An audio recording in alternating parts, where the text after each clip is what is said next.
When Lincoln was assassinated in April 1865, he suddenly became a man of myth, larger than life, a martyr to a cause, a man who left behind a legacy that will keep his name alive for hundreds of years, even though his work was incomplete. When he was shot by John Wilkes Booth on that fateful night, he left one of the biggest what-ifs of history. Had Lincoln served out his second term, how would he have handled Reconstruction? Truth is, we really don't know. The best clue we have is what he said in his second inaugural address, "Malice towards none, charity for all." Hello everybody, we are History City, and this is Lights, Camera, History.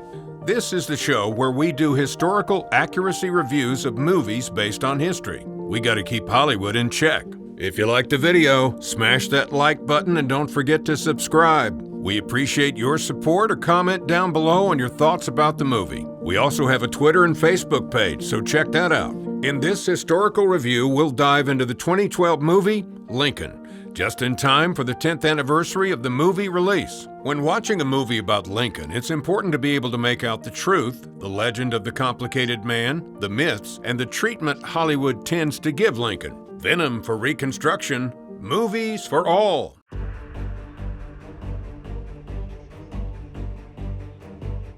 Lincoln is an enigma of a person. He failed at everything. He lost in several elections, including state legislature, U.S. Congress, the primary bid to be vice president. He failed in business, not to mention his personal failures, but he would still become a man who changed the world.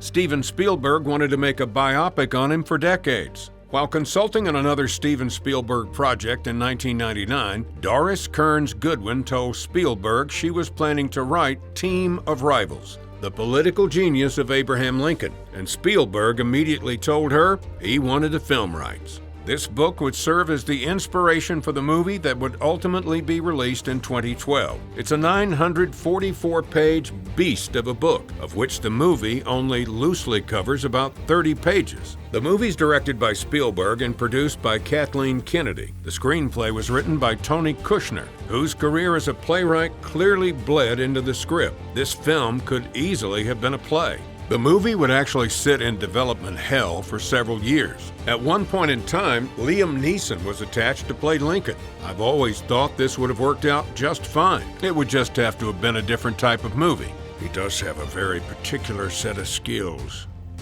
I won't forget what you've done for me here today. I would prefer that you do.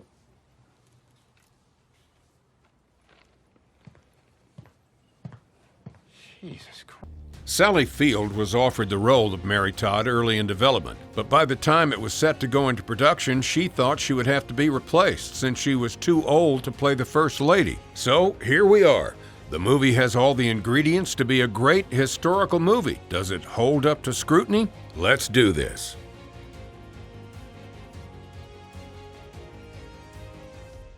Lincoln stars Daniel Day-Lewis as Abraham Lincoln, Sally Field as Mary Todd Lincoln, David Strathairn as Secretary of State William Seward, Joseph Gordon-Levitt as Robert Lincoln. It also features James Spader, the late Hal Holbrook, Tommy Lee Jones, Bruce McGill, Jared Harris, and Lee Pace. The movie begins in January of 1865. The feeling in Washington, D.C. is that the war is coming to a close, and Lincoln wants to pass the 13th Amendment before its conclusion. So when it's made constitutional, the South would be coming back into the federal union with a settled constitution. The film shows Lincoln meeting with his cabinet, congressmen, lobbyists, all in the effort to pass the 13th Amendment. Lincoln, through Seward, promises federal jobs in return for a vote. In the House, the congressmen debate the bill. At the same time, Lincoln is also in negotiation with peace commissioners from the Confederacy. The movie ends with the passing of the 13th Amendment and Lincoln leaving the White House one last time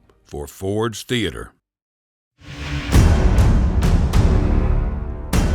The look is perfect. It features a messy, cold-looking White House. The cast in this movie is second to none. Daniel Day-Lewis truly transformed into Abraham Lincoln. He even won an Oscar for this. David Strathairn as Seward might be the best casting ever for a historical movie. Everything here is nearly perfect, except the narrative. We'll get to that later. So let's knock out a few things the movie gets right. The movie depicts Lincoln correctly in regard to his character. By the time 1865 rolled around, all the people surrounding him were incredibly loyal to him. He was always telling stories to eager listeners. The Ethan Allen story was really one that he told. It was one of his favorites. He was not known to curse, though. He actually hated cursing. In the movie, Lincoln shares a dream he had to marry Todd. This was inspired by real dreams he had throughout the war. Lincoln suffered from deep depression, which fueled anxiety he had about coming events. These in turn would inspire dreams that haunted him. The stuff about his son Robert joining the Army is true. Mary did everything she could to stop this. He would become a welcomed member of Grant's staff. Many noted that he never used his name for favors, and he worked as hard as anyone. The movie accurately depicts Lincoln tap dancing around the peace commissioners. The movie shows the character of Preston Blair as the driving force behind these, which is true, but it leaves out an important aspect to these meetings. Blair recommended that the Union and Confederates lay down their guns against each other and go fight the French in Mexico. This caught the attention of Confederate Vice President Alexander Stephens, who was intrigued by the idea. In a meeting with Lincoln, Stephens suggested this as a possibility to Lincoln. Stephens told Lincoln that this was a favorite tactic of King Charles I. The king would do these agreements to create leverage over other countries. Lincoln was quoted as reminding Stephens that King Charles I lost his head. The vote for the 13th Amendment is accurate, though dramatized. The vote itself plays out much as it would have in real life. George Eman really did change his position on the amendment in order to vote yes. And at the end of the vote, the Speaker, Schuyler Colfax, really did break tradition to cast a vote. However, it's very unlikely that Stephens was able to sneak the document home for the night once it was over. The movie accurately depicts how Tad Lincoln found out his father had been assassinated. He was watching the play Aladdin and the Wonderful Lamp when the manager interrupted the play. There are several areas where the movie becomes fiction. Let's start with the small stuff. For starters, Mary Todd Lincoln would never have watched the final voting from the House gallery. Neither soldiers nor civilians would have had the Gettysburg Address memorized, and the 50-cent piece did not bear Lincoln's face at that time. Neither was Lincoln known to pull his written speech from the lining of his hat. Mary Todd says she feared her son would be killed by a sniper should he fight in the war. The term sniper was not part of the 19th century lexicon. This scene where the congressman tells Lincoln he won't vote for the amendment is really cartoonish. Nobody would ever refer to themselves in this manner. It feels really out of place. The biggest mistake this movie makes is in its telling of the history of the overall plot of Lincoln driving the 13th Amendment to pass.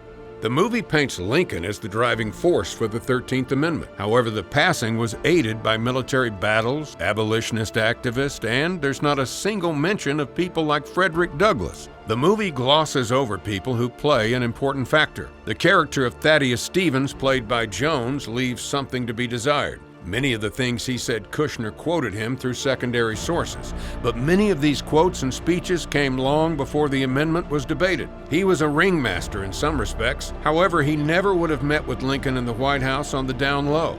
He didn't need to. It's interesting that the writer put in the idea that he had a mixed-race common law wife, Lydia Hamilton Smith, played by Lieutenant Van Buren. It was a rumor around Washington that they were lovers, and it's played that she might be some sort of motivation for his radicalism. In real life, Stevens was a lifelong radical that fought every day of his existence for equality. I read where one historian believes that the rumors of him being with Smith came out of some lost cause sources as a way to smear him, so it's hard to know. But we do know this: Stevens is buried in a mixed-race cemetery, while she's buried at a segregated one in a different cemetery. The question remains, how historically accurate is this movie? Depending on the historian, you might get a different answer. The movie doesn't really follow Goodwin's book, although the spirit of her writing is there. The side characters are an important aspect to the movie, even though they are poorly developed, which is understandable. It's a movie about Lincoln.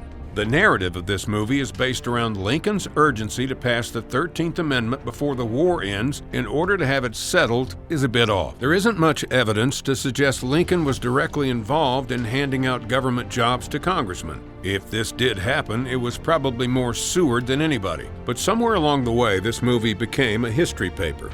Most historians aren't simply in the business of reciting facts. They make arguments. They have a thesis. This movie is a thesis. It's clear that Tony Kushner did significant research into this particular period, consulting various historians, including Ms. Goodwin. It appears that Kushner connected some pieces together and made some assumptions. They developed their own original and plausible interpretation of what happened, including direct quotes from people involved in the process. This movie absolutely nailed its purpose, to show Lincoln in a moment of time. We can thank the producers for their accomplishment in achieving it. In the latter part of 2012 and early 2013, sales of books about Lincoln went up on Amazon, which is a wonderful thing. So, for our final grade, we'll give this a B+.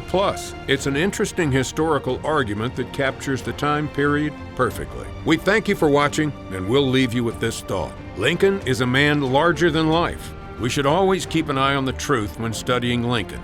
His story is the American story.